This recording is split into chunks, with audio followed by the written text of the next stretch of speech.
8 grade अभ्यास पुस्तिका कक्षा 8 अध्याय 10 ध्वनि। नीचे दिए गए शब्दों की सहायता से सारणी को पूर्ण कीजिए। क्रमांक दिया है, वाद्य यंत्र का नाम दिया है और किस प्रकार ध्वनि उत्पन्न करने वाला भाग कौन सा है उसका हमें नाम लिखना है। तो यहाँ पे देखिए नाम लिखा हुआ है। इसी प्रकार से आपको अपनी 8 ग्रेड अभ्यास पुस्तिका में नाम लिख लेना है। नीचे दिए गए शब्दों का चयन कर रिक्त स्थानों की पूर्ति कीजिए। ध्वनि कंपित निकायों द्वारा उत्पन्न होती है। मानव का वाक्यंत्र ध्वनि उत्पन्न करता है। ध्वनि की सर्वाधिक गति ठोस माध्यम में होती है। आवृत्ति को हर्ट्ज में मापा जाता है। अप्रिय ध्वनियों को शोर कहते हैं। प्रश्न 2, सही विकल्प के आगे सही का निशान लगाइए। ध्वनि एक प्रकार का, तो इसमें आंसर है ऑप्शन बी ऊर्जा है। चित्र में दर्शाए अनुसार अलार्म घड़ी एक बर्तन में रखी गई है। अलार्म की ध्वनि बर्तन के पास पड़े व्यक्ति को सुनाई देती है। अब यदि बर्तन के अंदर से वायु को पूरी तरह निकाल दिया जाए तो पास खड़े व्यक्ति के लिए अलार्म ध्वनि की प्रबलता कैसे प्रभावित होगी। तो ऑप्शन सी, ध्वनि सुनाई देना बंद हो जाएगी।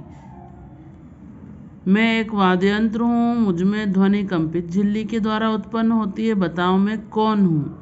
तो कंपित झिल्ली तो तबले में इस्तेमाल होती है, ऑप्शन डी तबला। कुछ माध्यमों की सूची नीचे दी गई है। लकड़ी, जल, वायु, निर्वात, इनमें से किन माध्यमों में ध्वनि गमन कर सकती है।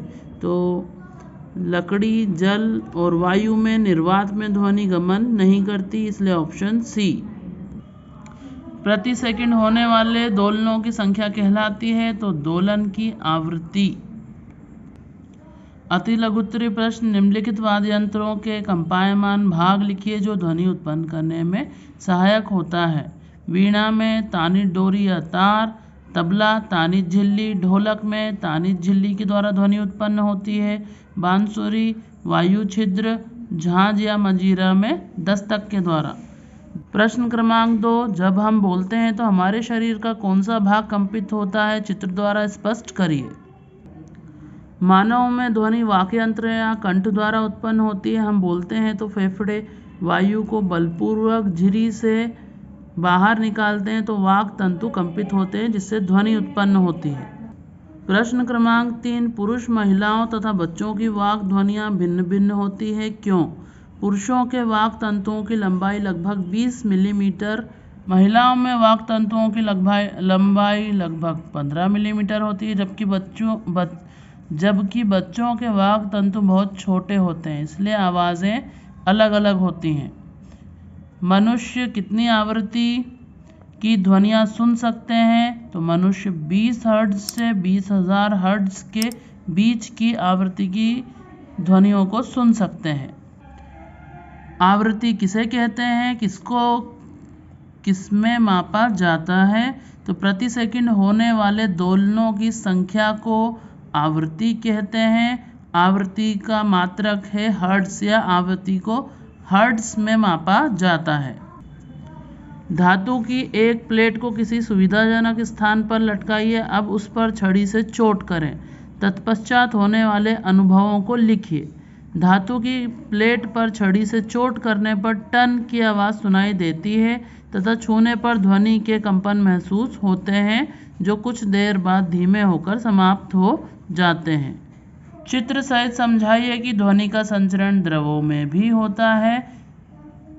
ध्वनि का संचरण द्रवों में भी होता है। जब हम शांत तालाब की सतह पर पत्थर फेंकते हैं तो उठने वाली ध्वनि तरंगों को स्पष्ट रूप से पानी की सतह पर देख पाते हैं।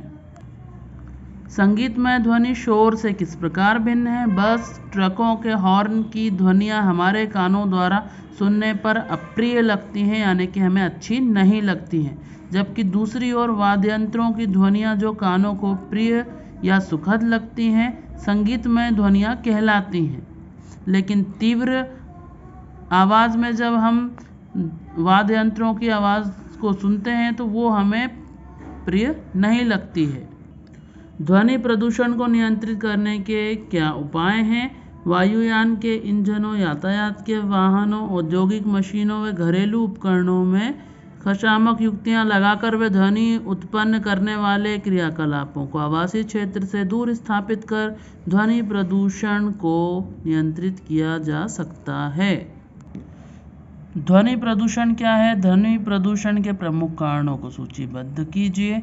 वायु में अवांछित गैसों तथा कणों की उपस्थिति वायु प्रदूषण कहलाती है। इसी प्रकार वातावरण में अत्यधिक या अवांछित ध्वनियों की उपस्थिति ध्वनि प्रदूषण कहलाती है। ध्वनि प्रदूषण के मुख्य कारण वाहनों की ध्वनियाँ, विस्फोट, पटाखों का फटना, मशीनों, लाउडस्पीकर, टेलीविज़न आदि की तीव्र आवाज़ें हैं। मानव कान का नामांकित चित्र बनाकर उसकी कार्यप्रणाली को समझाइए। कान के बाहरी भाग से जब ध्वनि प्रवेश करती है तो यह एक नलिका से गुजरती है जिसके सिरे पर एक पतली तानित झिल्ली होती है। इसे कर्णपटह कहते हैं। कर्णपटह एक तानित रबड़ की सीट के समान होता है। ध्वनि के कंपन कर्णपटह को कंपित करते हैं। कर्णपटह कंपनों को आंतरिक कान तक भेजती है, वहां से संकेत मस्तिष्क तक भेज दिया जाता है। इस प्रकार हम ध्वनि को सुन पाते हैं। प्रोजेक्ट पहला है कम से कम 5 प्रसिद्ध भारतीय संगीतज्ञों तथा उनके द्वारा बजाए जाने वाले वाद्य यंत्रों की सूची बनाइए। क्रमांक लिखा है, वादक का नाम है, वाद्य यंत्र का नाम लिखा है, वाद्य यंत्र का चित्र बनाना है पड़ता है। शाला, घर, मोहल्ले में अवलोकन कर ऐसे वाद्य यंत्रों की सूची बनाइए जो आपने देखे हैं। तो वाद्य यंत्रों की सूची यहाँ दी गई है। तबला, मृदंग, ढोल, बांसुरी, शहनाई, गिटार, वायलिन आदि। आप और भी इसमें वाद्य यंत्रों के नाम लिख सकते हैं। प्रोजेक्ट दूसरा है अपने आसपास स्थित ऐसी वस्तुओं की सूची बनाइए जो ध्वनि प्रदूषण के लिए उत्तरदायी हैं। तो गाड़ी मोटरों के हॉर्न, लाउडस्पीकर की तेज आवाज़, पटाखों की आवाज़। ध्वनि प्रदूषण को दर्शाता हुआ किसी एक पोस्टर का निर्माण कीजिए तथा ध्वनि प्रदूषण को कम करने हेतु 2 स्लोगन भी लिखिए। तो ध्वनि प्रदूषण पर रोक लगाएं, सुनने की क्षमता को बढ़ाएं। ध्वनि प्रदूषण का यही है स्वभाव, स्वास्थ्य पर डालता है बुरा प्रभाव। विद्यार्थियों, अगर ये वीडियो आपको पसंद आया हो तो चैनल को सब्सक्राइब करें, वीडियो को शेयर करें। वीडियो देखने के लिए आप सभी का धन्यवाद।